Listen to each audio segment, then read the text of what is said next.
नमस्कार, सत श्री अकाल दोस्तों, आप सब लोग को स्वागत है करंट अफेयर्स एक्सप्रेस चैनल पे। तो गाइस देखिए, इज़राइल का जो एनवॉय है, इज़राइल का जो राजदूत है, एम्बेसडर है, उन्होंने क्या बोला है कि अगर इंडिया हम लोग को हेल्प करना चाहता है कि जो 200 जो हमास ने जो होस्टेज जो बंधकी बना के रखे, उसको छुड़ाने में अगर इंडिया हम लोग की किसी भी तरह से कोई भी हेल्प करना चाहता है, तो हम वो हेल्प को वेलकम करते हैं, ठीक है? उसके बाद देखिए, इज़राइली फैमिलीज़ ये सब होने के बाद, ठीक है?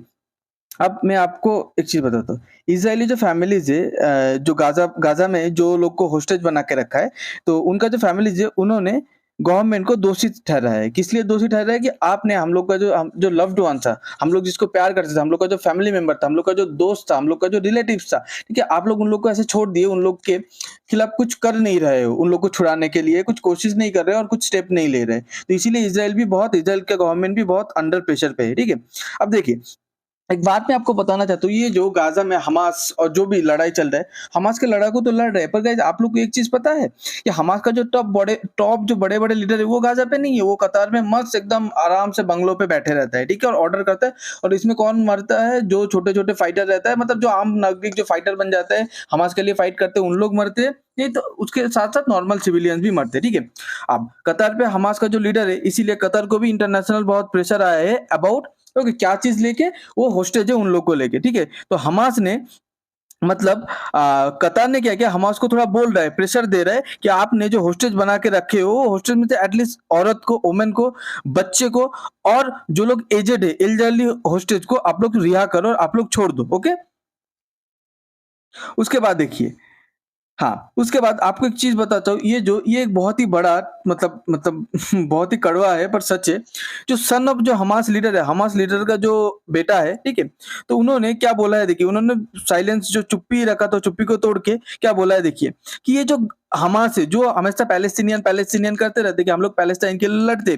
They don't care about Palestinians मतलब हमास का जो लीडर है, जो हमास का जो आइडियोलॉजी है, हमास का जो लड़ाकू है, उन लोग सिर्फ पैलेस्टीनियन का एक नाम लेके इज़राइल के ऊपर अटैक करते हैं, उन लोग पैलेस्टीनियन के लिए नहीं लड़ते। They don't care about Palestinian उन लोग पैलेस्टीनियन के बारे में सोचते भी नहीं है। जैसे अब देखिए पाकिस्तान जब इंडिया के साथ किस लिए लड़ते हैं कि हम लोग कश्मीर के बारे में सोचते हैं, कश्मीरी के बारे में सोचते हैं, उन लोग कश्मीरी के बारे में नहीं सोचते।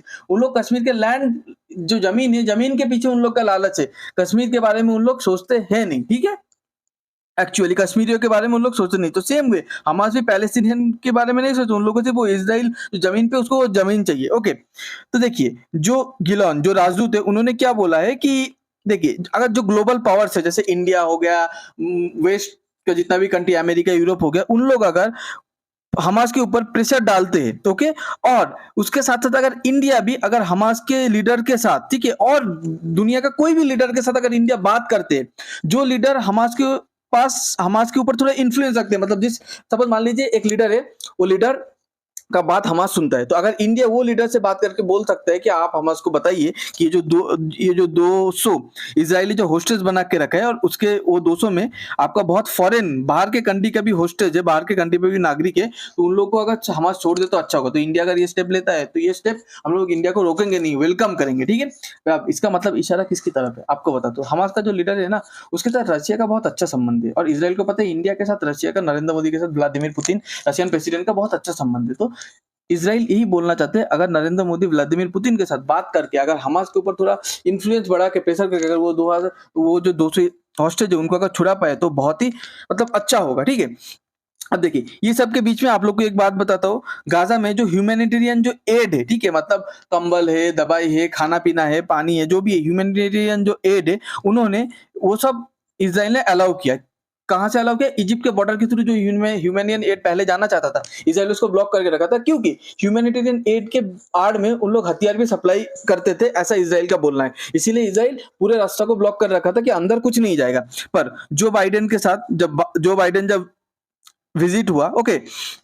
तो जो बाइडेन ने एक डील अनाउंस किया, तो वो डील के बाद क्या हो गया कि इजिप्ट के साथ जो बाइडेन का टेलीफोन पे बात हुआ। बात होने के बाद इजिप्ट के साथ और इज़राइल के साथ जो बाइडेन ने बात किया। तो ओके, तो ये सब बात होने के बाद बाइडेन ने मीडिया को ये बताया कि दोनों के बीच थोड़ा बहुत अंडरस्टैंडिंग हुआ है। लिमिटेड नंबर ऑफ ट्रक्स मतलब बहुत ज़्यादा ट्रक नहीं, कुछ कम संख्यक कुछ मतलब कुछ बहुत ही चुनिंदा ट्रक हम लोग इज़राइल अलाउ करने वाला है, ठीक है? जो वो बॉर्डर को क्रॉस करेगा रफा क्रॉसिंग इज़राइल और इजिप्ट का बीच में, मतलब गाजा और इजिप्ट का बीच में जो बॉर्डर है, जो रास्ता है, उसको ब्लॉक करके रखा है इजराइल का आर्मी, ठीक है, इजराइल गवर्नमेंट, इजराइल आर्मी। तो बोला है कि उधर से इजराइल आर्मी कुछ ट्रक को अलाउ करेगा, जो क्या करेगा, इजिप्ट से आएगा, आके वो बॉर्डर क्रॉस करके गाजा के अंदर जाएगा, गाजा के अंदर जाके ह्यूमैनिटेरियन एड जो है उसको प्रोवाइड करेगा, ठीक है। अब देखिए, इजराइल पहले ये सब पूरा मीडिया बोल रहा था इजराइल जानबूझ के क्रॉसिंग को बंद करके रखा है, क्योंकि वो इजराइल चाहता है कि पैलेस्टीनियन मर जाए, ठीक है, भूख की वजह से। बट देखिए, इजराइल पैलेस्टीनियन को नहीं मारना चाहता। इजराइल का एक ही डर था, इजराइल का फियर था कि ये जो एड बोला जा रहा है, जो हम लोग एड भेज रहे हैं, एड भेज रहे हैं, तो इसके अंदर इसको कवर बना के उन लोग वेपन भी ला सकते हैं, जो इजराइल के खिलाफ भी यूज कर सकता है, ठीक है। तो इसीलिए बहुत कॉशियसली, बहुत कंट्रोल के साथ उन्होंने बॉर्डर का गेट को ओपन किया है, ठीक है। तो आपको अगर ये वीडियो देखिए, ये वीडियो का मेन मतलब है इंडिया का इन्फ्लुएंस मैं आप लोग को बताना चाहा कि वर्ल्ड पे कहीं पे भी कुछ हो, यूक्रेन रशिया का एक साइड पे हो रहा है, उसके वर्ल्ड के वो है आपका कंप्लीट ईस्ट, ठीक है, फिर वेस्ट साइड पे आपका हो रहा है इसराइल का मामला, ठीक है, ठीक है। तो अगर ये सब के बीच में, ठीक है, ये सब के बीच में वर्ल्ड के किसी भी पार्ट पे कोई भी युद्ध हो, कोई भी टेंशन वाला सिचुएशन हो, हर जगह इंडिया की मदद पड़ता है, इंडिया को लोग पुकारते हैं। इसका ये वीडियो बनाने का एक ही मेरा मकसद था, मतलब था आप लोग को समझाना कि इंडिया कितना इन्फ्लुएंशियल कंट्री धीरे धीरे बन रहा है। आप सब लोग को अगर ये छोटा सा अपडेट अच्छा लगता है तो प्लीज लाइक कीजिए, शेयर कीजिए, सब्सक्राइब कीजिए। आप सब लोग को बहुत बहुत धन्यवाद अपना कीमती टाइम देने के लिए। Thank you.